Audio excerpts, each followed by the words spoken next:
Hello, this is William Cooper. Welcome to Awakening Together, Relaxing into Happiness. I trust you're doing well. In the last podcast, I mentioned that I would do a podcast for those that were interested in therapy to talk about various options, including low-cost or no-cost options. I do realize, of course, that therapy is not awakening. It's only a tool that can be helpful towards your awakening. Carl Jung went to India, and many people told him about Ramana Maharishi. He did not visit Ramana, and now speculation is that the reason why he didn't was as brilliant as he was in psychoanalysis and Jungian psychology. At some level, he was afraid to meet Ramana because he felt it would go way beyond what he was familiar with and in some sense threaten his writings and his viewpoints, as deep as Carl Jung was. Is this really why Carl Jung didn't meet Ramana? I don't know. I wasn't there. You can Google Carl Jung and Ramana if you want to read lots of different opinions and accounts. But I'm just passing on that many people acknowledge, including myself, that awakening is far different and deeper than therapy. I want to start out with that and be very clear. Carl Jung himself did write about Ramana that he was the whitest spot on a white background. So he recognized the profundity of Ramana. Hopefully you've listened to a lot of my past podcasts and you have a pretty good understanding now about the difference between awakening and anything of the mind. Yet, as we've talked about in prior podcasts, we do use the mind. We do use our emotions. It's how we get through our day in our world. It's how we show up in creation. So our psychology, our personality, even though it is not us, it's what we use to express ourselves. Our being flows through it and is expressed by our personality. Often I say it's good not to confuse driving a car with being a car. Our personality is more like the car we're driving, but it's not us. But we want to have a nice drive through life, so we don't want to drive with a personality that's broken. Just like we wouldn't want to drive down the road in a car with a flat tire. We change the tire, we fix the tire, and we have a smooth ride. I often talk about how I experience myself as a rainbow. On one end is the infinite, beyond creation, beyond existence. On the other end, my feet are firmly planted in this creation. In between is my personality. So I work on my personality. I am a psychotherapist. So I definitely see the importance of psychotherapy and a well-functioning personality. Perhaps you've heard the term spiritual bypass. And that's when a person tries to avoid working with their pain and their suffering and instead employs spiritual methods to sidestep it. They avoid dealing with psychological issues, dealing with behaviors, habits, emotional upsets and suffering, and developmental issues simply by choosing a spiritual process instead, perhaps meditating or doing mantras all their life or so many other things they do. Some people might just employ a Western version, such as jogging. I'm not going to deal with my problems. I'll go for a jog instead. Or don't think about them. They'll just drag you down, so I don't think about them. Or take my mind off of them or think about something else. We have many strategies to bypass the work that we have before us. My shorthand way of looking at it is, if I'm doing anything to not be present with something along the rainbow that I am, then I know I'm avoiding, and that's going to block my awakening, because awakening is being fully present with all of me, that which is beyond creation and that which is in creation, including my personality. So, if you feel that you are getting stuck or things aren't resolving, even though you have been doing your spiritual practices, perhaps, especially if it seems to be emotional or mental issues, you might consider contacting a therapist. And that's what this podcast is about, how to access various therapies, and for some people to do it in an inexpensive way so that you're not kept out of psychotherapy due to cost. Okay, let's talk about psychotherapy a bit. I have my undergraduate degree in psychology, and after that degree, I got my master's and became a psychotherapist. I worked with a lot of groups and individuals and totaled seeing somewhere around 25 to 30,000 people in my career. I still see people, but very lightly. As many people do, when I first started studying psychology, I was very interested in all types of theories and techniques. I remember in one of my undergraduate courses, I was fascinated by a series of films that we watched of various psychotherapists working with a client named Gloria. We could see each of these founders of various schools of psychological thought use their techniques to help Gloria, and we can contrast the various ways that they worked with Gloria. The psychotherapist that I found least compelling and interesting was a psychotherapist named Carl Rogers. He didn't appear to have much technique to me. He simply focused very fully on Gloria and just let her talk about her problems. When she would say something, I have a problem with this, or I have a problem with that, he would just look at her very intently and say, so you have a problem with this, and you have a problem with that. He would just repeat back to her what she said. Now, he was so connected to Gloria that his shirt became soaked with sweat. He was actively listening, very deeply connecting to Gloria. But he simply repeated back whatever she said, and he never offered any solution, any guidance. He just reflected back to her what she was saying, and in essence, let her talk and feel very, very connected to and listened to. It seemed like a very simple process and one that didn't require much training to me as a young student. Later in my career, I began to consider him as one of the most profound psychotherapists that I'd ever seen, and I'll tell you why. A study came out where they compared the effectiveness of various psychotherapies on clients.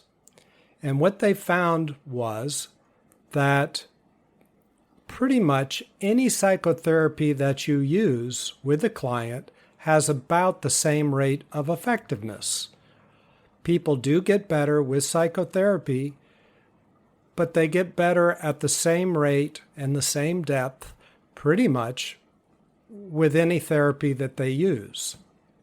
I talked about connection in a prior podcast for awakening, that awakening can happen when you connect to somebody or your world fully. I think that's what was going on with Gloria and Carl Rogers. Deep connection can be very, very healing. It can help dissolve things that are troubling you and bring them to the surface. Awareness is curative. If you'd like to see any of these videos of various psychotherapists working with Gloria, just Google Carl Rogers Gloria and you'll get that one, and it will probably lead you to all the other therapists as well. It might be quite interesting if that's something that you're interested in. Now, why do I bring all this up? I bring it up so that you don't fret about what kind of therapy you get. As with most things, if you're being troubled emotionally or mentally and you feel like therapy might help you, just start somewhere. And I'm going to give you some ideas of various places that you could start. I'm of the opinion, as a psychotherapist, that anywhere that you start will be a good place. And that place might lead to another place when you need something else, and then to another place, and then to another place. But the important thing is that you're resolving that part of your rainbow that could use the tool of psychotherapy to help cleanse it most effectively. I would view psychotherapy as the same way I would view any spiritual tool that you're using. Mantras, yoga, they all have different purposes. They're all slightly different tools, and they get at things a little differently. Therapy is one of these kind of tools. Often it's overlooked by spiritual teachers in the East because they don't have much background in it, and they themselves often have a lot of unresolved issues that you'll read about in the newspapers or online from time to time. And that's why they just do not have the background and perhaps inadvertently utilize a spiritual bypass for their issues. And that's not across the board. There are many fully awakened gurus that are very balanced emotionally, but there's some that are not. There's one other thing I'd like to say, that really nothing is fixed. Sometimes you'll work on an issue with therapy, then you'll take a pause and you'll work with a more spiritual, quote-unquote, method, meditation, yoga, mantras, breathing. Often you'll put the two together. They support each other very well. Your inner heart is the guide. The key is stay aware of yourself and start to notice what you need and then do that. Because I think the whole process of awakening is letting go all of the crusts, all of the blocks that separate us from ourselves. And the key is to use whatever works. So I'm including therapy as one of the things that I found very helpful that work. Okay, what if you decide that therapy could be helpful to you in your awakening process? What to do?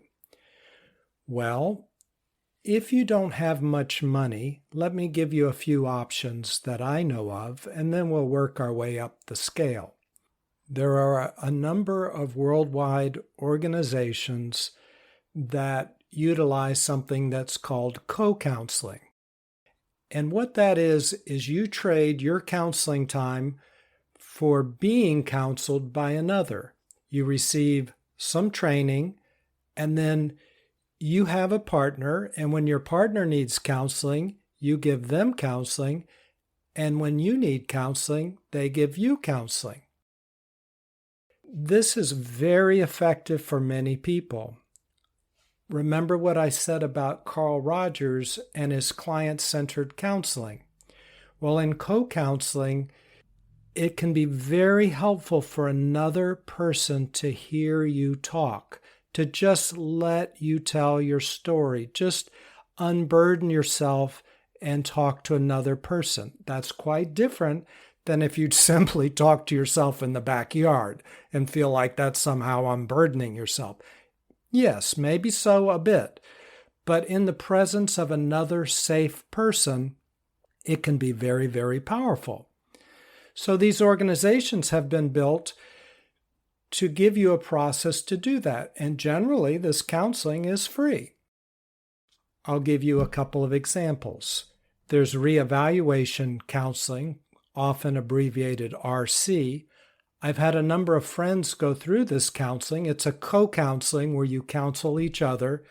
You can go through online training and receive books and study material, all for under $200.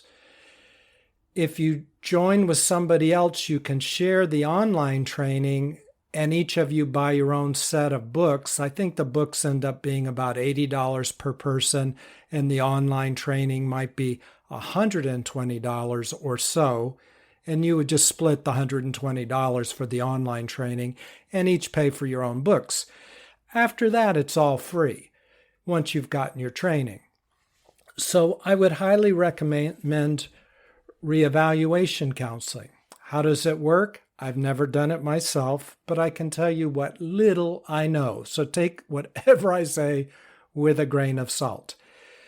From what I understand, once trained, you get with your partner, and like with Carl Rogers in client-centered therapy, you just start talking. And they let you talk. This is your session. You can say whatever you want. They listen intently.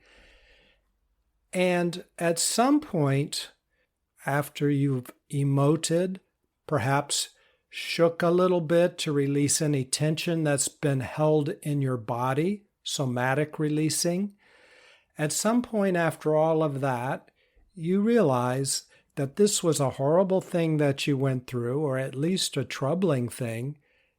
It was a real thing. It's been acknowledged by your partner, and today is different. That thing no longer exists today. So as bad as it was, and now you've expressed yourself, you just let it go. I am sure they have all sorts of processes of how to do that. And as I said, I am not trained in reevaluation counseling, but I'm giving you just a quick sketch of what I believe it to be anyway. You'll find out if you do it and you get trained in it. There's another kind of counseling called Co-Counseling International. I believe the website for it is cci.org, and the website for reevaluation counseling is something like rc.org or reevaluationcounseling.org. Just Google Reevaluation Counseling or Co-Counseling International. Co-Counseling International is an offshoot of reevaluation counseling. So I imagine there are similarities, but again, I don't know the details, just that it might be a free way to utilize counseling in your life. You check all that out. That'll be your job. On the internet, as I Googled some of these things, I did notice for reevaluation counseling anyway, there was some people that said that on some levels, maybe the upper levels, it had developed into a cult. You know, I think almost with any religious or spiritual thing, if you Google, you'll find out somebody says it's a cult. So I don't put a lot of stock in that, but just awareness is curative. You're just going for counseling. Don't sign up for anything else, okay? Just in case. You check it out for yourself. I trust that you're balanced enough and sharp enough to figure out what's going on. But it should be pretty straightforward, pretty clean, and within a day or so, you should know if it's good for you or not. If it is, do it. If it's not, do something else. And as long as you're looking things up, if you just Google co-counseling, just that, co-counseling, you'll pull up lots of different options in co-counseling, just like there is reevaluation counseling and there's Co-Counseling International. There are other ones too. So look at them, choose one. These are very low cost or free options for anybody that wants therapy. And they're generally all around the world. So you should find something near you. Also, I believe you can do counseling online. You can have co-counselors online that you've never met in person. So if you're in a very remote location, they probably have figured out a way to do that as well online through a video chat. So you can get counseling if you want to. You may have to do a little bit of work to focus and find out what works for you the best, but I don't think it's rocket science. I think you'll find it easily enough. What are some other options?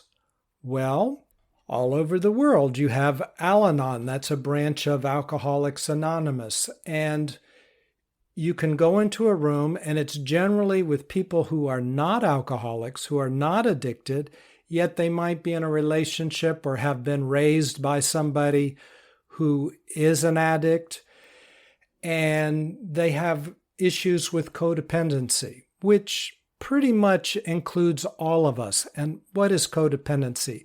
It's when I give up my autonomy, my independence, in order to please you.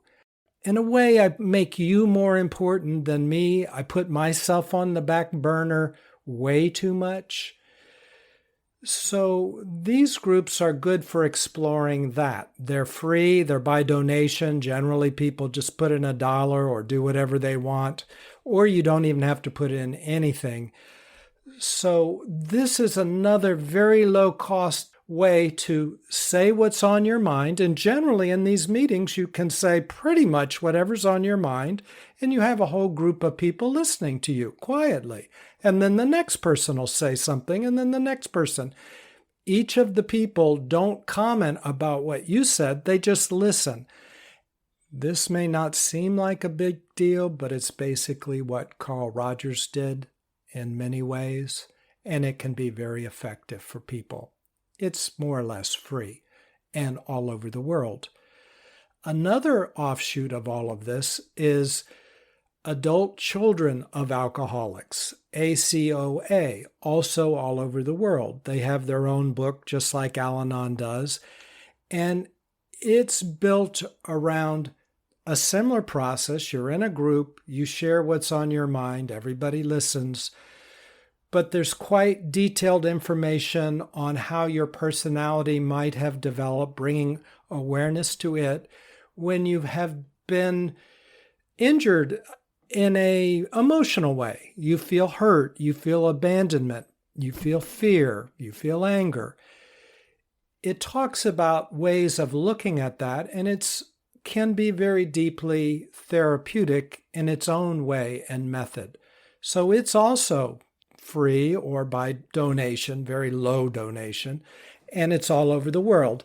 It can be very profound and very specific to you. So if any of this fits for you on your rainbow, you're clouded by any of these issues, you're hurting, you feel abandoned, or any of these strong emotional issues that just stay with you, or you have to push under the surface to get through your life, maybe Adult Children of Alcoholics is a good group for you. Alternatively, many of you have insurance where you can see therapists. In the United States, we have insurance, and that insurance often covers psychotherapy, and we pay a copay. The copay might be $20. So we get our therapy essentially for $20 because we already have insurance. Often, if you visit your therapist using Zoom or online options, you don't even pay the copay. It's just totally free to you. So that's another way to have therapy for a very low cost to you. Also, sometimes psychotherapists work with people on a sliding scale, and if you either don't have insurance or the cost is too much for you, just ask your psychotherapist about their sliding scale and see what's available. Possibly instead of paying $150 for a session, you might only be charged $50. It will vary from psychotherapist to psychotherapist. In extreme cases, I've known people to only pay $25 for a session. So that's something else to consider. If you live in another country, often your health care is provided in your social program and you don't have any out-of-pocket charge for your therapy, perhaps. So you can access psychotherapy that way when you live in another country under another system. Use what works, but the free methods I said just a little earlier, those are all over the world. So if somehow your options are limited, check out some of the co-counseling or Al-Anon or adult children of alcoholics. You don't have to be an alcoholic or a child of an actual alcoholic to participate in any of these. Basically, all of us are addicted in some way. We're addicted to thoughts, we're addicted to cigarettes, we're addicted to emotions, we're addicted to alcohol, we're addicted to drugs, we're addicted to something. So you likely have you're an adult child of some kind of addict, just like you yourself are some kind of addict. It's the human condition. And as we've explored in the past podcasts, really, it's about letting those addictions dissolve so that we're not lost in our thoughts, not addicted to our thoughts or addicted to our emotions. And then we can let them go and instead experience the truth of our being. So the whole awakening process is one of letting go of addictions. So you qualify. Don't worry about, do I have to have a parent was an alcoholic or a drug addict, or do I have to be in a relationship with somebody that takes drugs or alcohol? No, you don't. And a good number of people in these groups do not have parents that are alcoholics or drug addicts. And they also are not in a relationship with alcoholics or drug addicts. Some of them are, but a lot are not. So you'll be welcome. It'll be fine, despite the title. Okay, I hope this has been helpful, and it does fit in the overall package of you awakening and letting go of things. Let's use the right tools for the right problems. A hammer isn't good for driving a screw into the wall, and a screwdriver isn't good for driving a nail into the wall. Use the right tools for the right problem. Therapy is a very good tool for the personality, for the emotional, mental complex, and for our developmental issues, as well as relational issues. One caveat is that I would not get lost in therapy. I wouldn't do it forever. I would do it as you need it and then back off and get back to your spiritual practice. Don't even give up your spiritual practice while you're going through therapy. They support each other. But don't get lost in therapy. And as I say that, let me say a couple more things that come to mind right now. There are new developments in therapy that I don't have much experience in, but statistically they've been very powerful. And that is, and this will sound very strange, we've talked about it in a prior podcast, psychotherapeutically assisted psychedelics.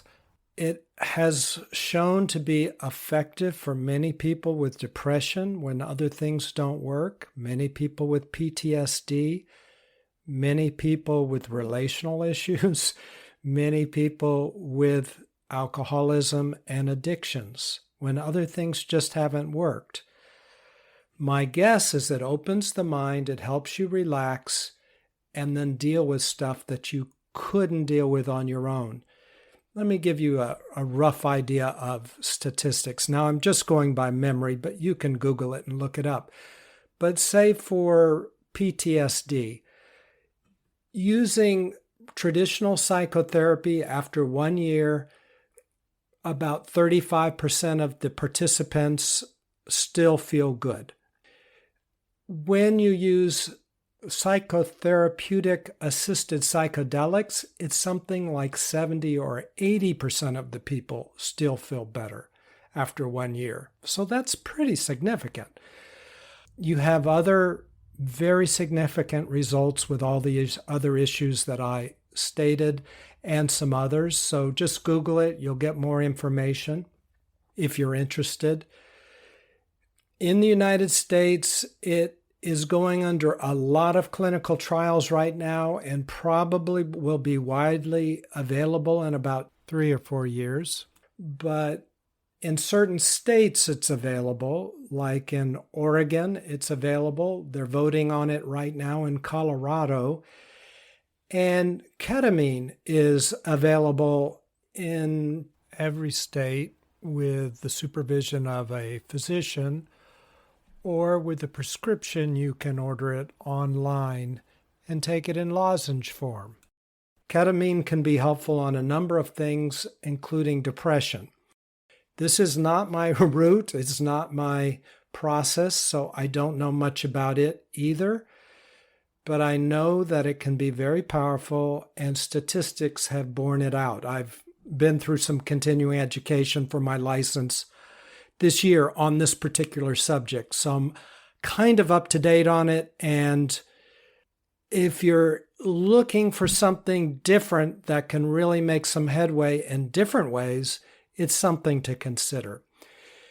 You can probably find ways to do this all over the world. For instance, in Brazil, you have ayahuasca churches. I suppose in Brazil, you have psychotherapeutically assisted ayahuasca journeys, or you can do it with a shaman. I can't endorse every possible thing or know every hazard or benefit, but it's something to look into because the results have been so strong for so many. One other thing that can be helpful, and I did a podcast on it in the past, and that's the Enneagram. That's a Sufi system that helps explore your personality and bring it to light with the idea that awareness is curative. Your personality will fit generally in one of 9 categories. 3 based on abandonment, 3 based on fear, and 3 based on anger. And that can be very helpful as a starting stone for some. You might listen to my podcast on it. It's very basic. You can just Google the Enneagram. Again, the problem with ayahuasca or psychotherapeutically assisted psychedelics is sometimes people get lost in all of this stuff and they don't let it go. I went down to Brazil and I had a friend of mine, and she goes to ayahuasca churches every week. And I don't know that she's getting a whole lot better. She might be a little bit better. These things are designed to use very briefly to get some insights, some breakthroughs, and then let it go. Same with the Enneagram, in my opinion. I wouldn't get lost in the Enneagram. Others spend a lifetime in the Enneagram. So Awakening, as you listen to the other podcasts that I've done, is really about letting everything go, including the Enneagram, including psychedelics, including anything you're using as a training wheel. Let it go. But use these tools and methods as long as they're helpful. And that's including gurus or podcasts or even meditation. Let it go until you are meditation itself. So these are helpful tools, but I'm emphasizing and saying it very deeply. Don't get lost in them because they're often the cultural norm and so many people do get lost in them. But they can be very, very helpful to clear up a certain spot on your rainbow in your personality. Okay, I've enjoyed talking with you. I look forward to talking to you again next week. Take care. Bye. Hello, this is William. If you've enjoyed this podcast, please consider sharing it with somebody else. Send them a link. Thanks so much.